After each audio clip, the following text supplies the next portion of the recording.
ang apat na magkapatid. Isang araw,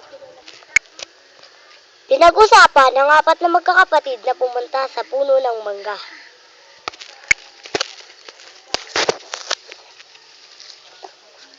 Uy, baka mahulog kayo dyan. Akyat ka na, mama. Akyat ka na.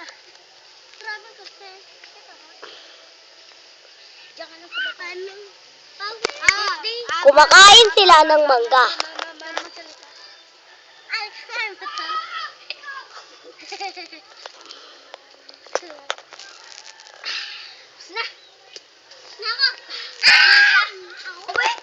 Pagkakain nila, sila ay umuwi.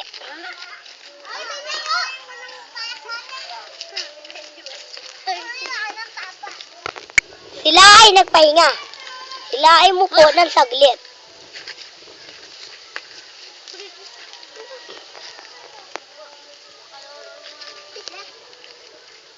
Miya-miya, ang kanyang isang kapatid na si Robin ay may sinabi kay Kian.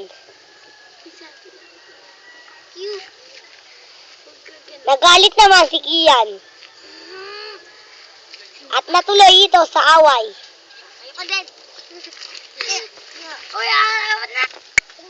Tumawag ang kanyang isang kapatid ng pulis.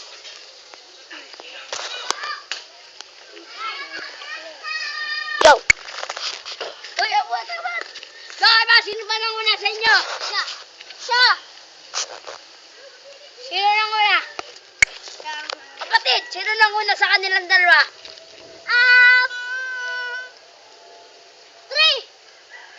Three! Hindi ako kasama! Si Eto! Ikaw! Ano ba ginawa nyo? Tara sa present mo! Napagkasunduan naman ito ng tatlong magkakapatid. Ang isa ay nawala na. Sila ay naghahanap ng trabaho.